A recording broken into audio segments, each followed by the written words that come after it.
All right, so I'm really proud and pleased to have Cassandra here with us, a wonderful voice. Cassandra Rockwood Ghana is an MFA, a writer, artist, educator, and activist. She is a visionary and key contributor to arts and social justice initiatives in the Bay Area and beyond. Her first poetry collection was Hot Thicket with Black Lawrence Press. She writes about generational trauma and resilience. She has Lebanese and Arab American identity, and many of her works shed light on systemic inequities like gender based violence and poverty. Kudos for all of them. Cassandra illustrated Basho's Haiku Journeys, a children's picture book about the Edo period poet Matsuo Basho. She holds a BA from California Institute of Integral Studies and an MFA from California College of the Arts. This is a person whose voice matters. She has a way of speaking that registers with the heart. And that, to me, has always been something I enjoy. And I look forward to hearing her this evening. What a very kind and heartfelt introduction, Dan. Thank you. I'm really happy to be here. Thanks for inviting me. It's been quite a while since I read. The past several months have been, well, the past year actually have been pretty intense. Um, and so I was on a little bit of a grief hiatus, and I'm happy to be back.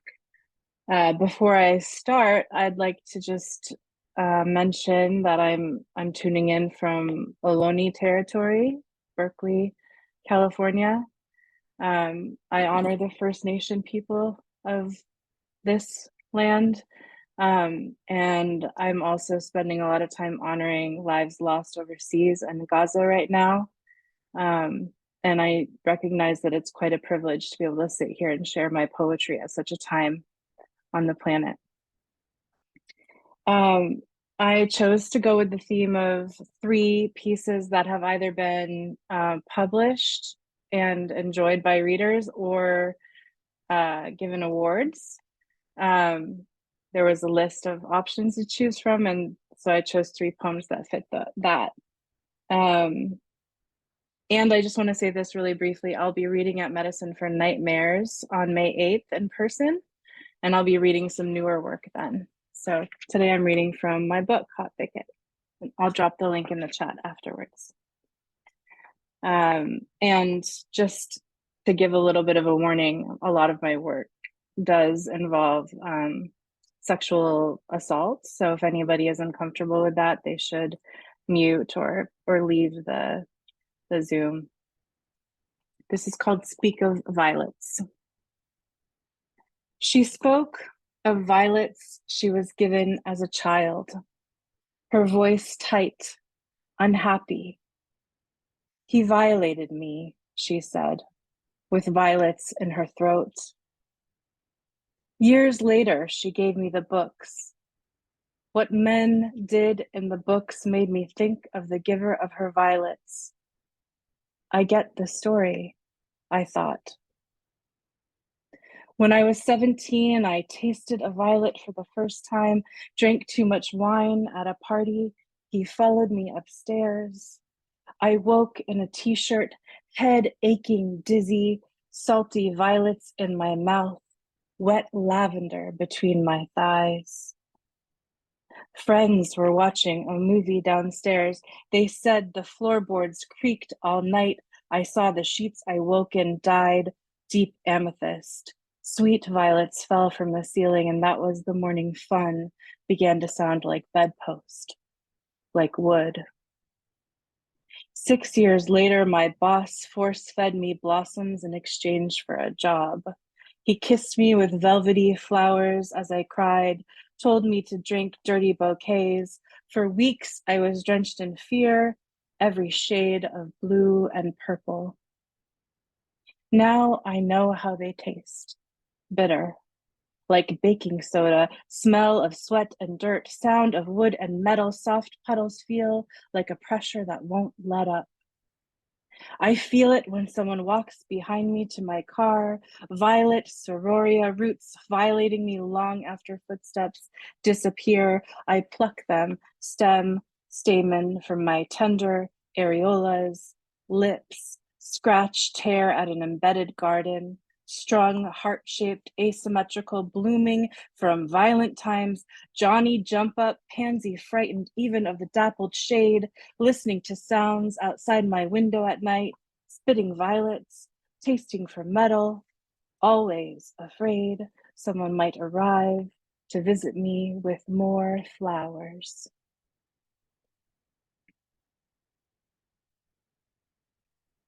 All right. Yeah, I think this poem is very important. You know, we have so much violence going on in the world right now, and domestic and global violence has, been increased exponentially in the past few years. And during COVID, domestic violence and sexual assault cases rose 8.1%. And I haven't seen any news of them going down. And recently, a friend of mine in Oakland was killed by her partner, a girl that I put, into one of my art shows, and she was a really powerful, beautiful artist. So I like to raise awareness about this. I think that's something we should be talking about. And here's another one on the same theme. It's called Table of Contents. When your life is marked by traumatic events and each memory holds within it a location, a violation, a part of the body, what someone told you when you said something about it, how they framed and reframed, asked for more or didn't, wanted you to stop making yourself look like a victim, wanted you to stop being so bold, wanted you to focus more on resilience, wanted a happier ending, preferred the metaphor, preferred the silence, told you to call it by its name, told you to give it another name.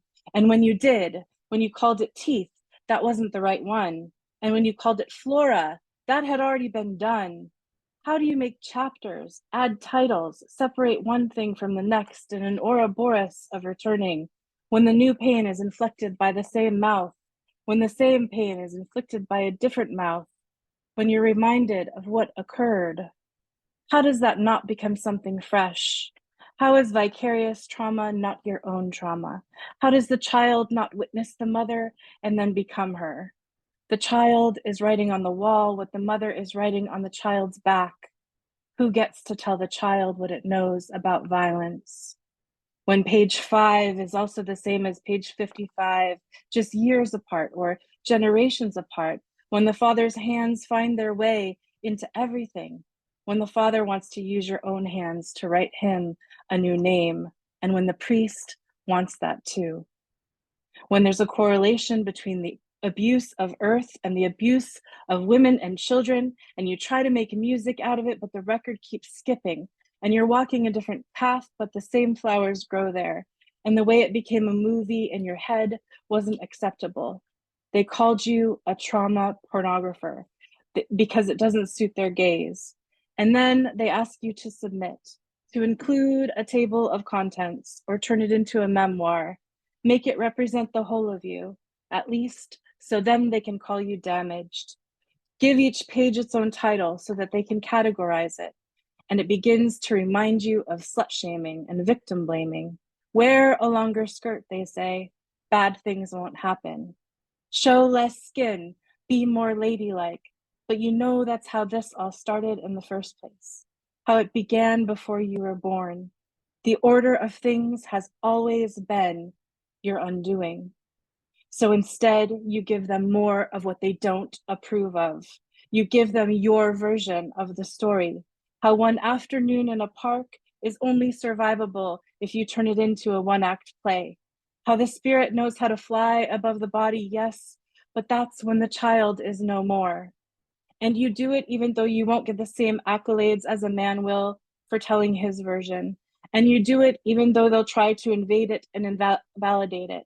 And you do it even though it'll be rejected so many times for so many reasons. Because these are your contents, and you didn't put them there.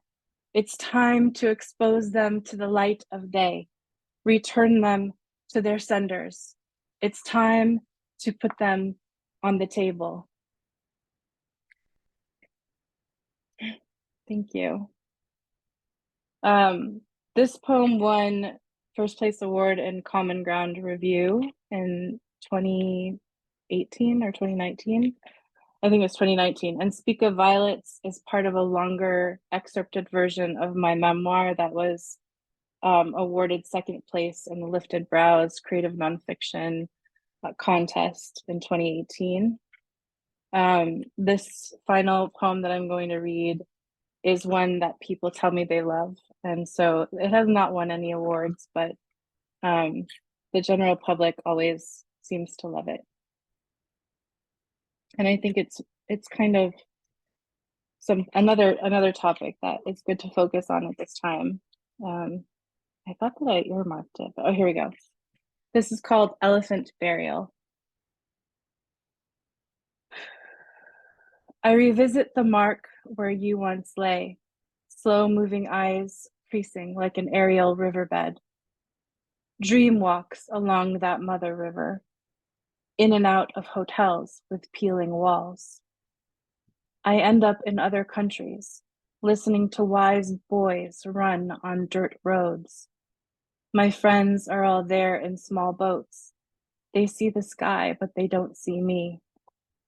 Lighting fires for reflections in water, humming into hands. I don't know if it's shock or cold we try to avoid. Priests once led us in processions where we drank fermented flowers, washed bodies of lost ones. I would have washed you even of the pain I painted with, had you given me the chance.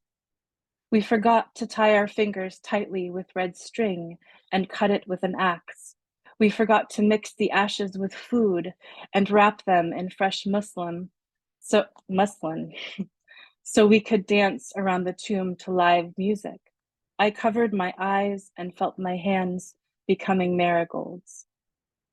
It will never be time to turn my bones with the bones of others you left behind.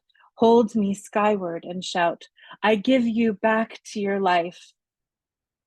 We should have held these things first, like elephants do, unflinching fascination, mulling over our dead selves, recognizing what it was we killed in one another. I keep a lace of your hair around my neck for 1 year. Say my name, then don't say it anymore. Smear cliffs you visit, river stones, and the inside of natural caves, bright cinnabar red. Serve intoxicating drinks when you say that you once loved me, otherwise don't say it at all. Unlike elephants, most animals don't hesitate to leave the weak behind. But elephant herds, we take good care. We search among the fronds for dropped flowers, and we never let our loved ones suffer a thoughtless goodbye.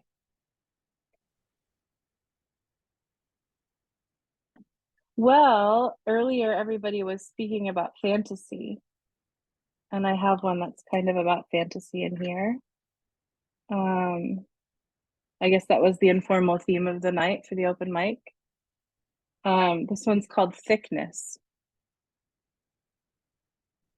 I remember the first time I felt thick legs envelop me, a big belly on my belly, Buddha-like, puffed out, bird chest-like, puffy and fresh, with silky, soft arms encircling me. You know, it's sort of a majesty, how a little fatness owns whatever it hovers over, how a little fat defies everything, and how I've always adored rebels. Lovely little edge dwellers spilling over the boundary lines, coloring outside the boxes, bold body wisdom doing what it will. And the hot water can't take it under. Round man like a mother goddess, man like a faience figurine, a woman moving everyone with her size. We siphon everything. Regal, spongy creatures. Hold my roundness in your roundness. We will step into the great expanses and take up our space. Thanks. Um, all right, and here's one that I wrote after the Beirut bombing. Actually, I'll read two that I wrote after the Beirut bombing. That happened on August 4th, 2020. Mount Lebanon. Bees surround her face, drink nectar from beads of sweat on her crown, and we rest our heads one by one on her chest without observation. Amulet of citrus in April, thistle and honeydew in June, her scrawl is found on cedar trees, leaves of juniper, crystalline etchings, and natural sugar. Violent winds rouse her red earth as she hurls herself in the vermilion ocean, and we have grape leaves now to wrap the rice in, tobacco for your water pipe, wheat fields spanned feral as her hair. Voiceless Jezebel looks on with olivine eyes to the once blue seas where man had sailed in return to scorn her gifts as lies and feed her to dogs and demon kings. Because when a woman held power, her command was, above all, we must worship nature. And they decided this was the worst possible sin. And she appears tonight as cars go still on every curb, shrouded in a blanket of pollen and seed pods. The churches are empty now, darlings. Towering buildings go vacant and dim. Across the years, without the sour haze that hides the stars, we can hear her on these evenings. The moon once again hears night bird songs and lone sounds rising like the deserted oud player, the lost daughters of Mount Lebanon. She strums and sings, will not forget. Shukran, shukran, shukran.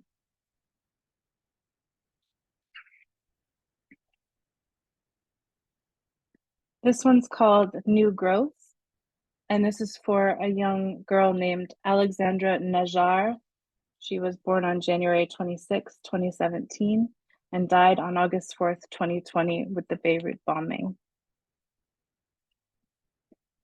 She brought them to a corridor of time-weathered limestone walls, singing with water that feeds a distant rush, and she pointed to a garden below of entirely black trees. And as their eyes adjusted, they saw sooty olives and purple-black figs, grape leaves and sour sage drenched in blood-like pomegranate syrups and honey, the color of squid ink. Thyme, sumac, cumin, dark as licorice and rich with smoky aromas, black rice pools and tea bundles of garlic and beans, black pepper covering black lentils on a bed of trumpet mushrooms and sesame seeds piled high on wild ashy farro, burnt vermilion, kale, coli, citrus, and apricots, fresh as a midnight sky. A garden planted on the Ram's Watch, a garden planted after famines, damp and sticky as pitch, and the child's voice came in desperate questions. Why do people kill each other? When is it our time to live?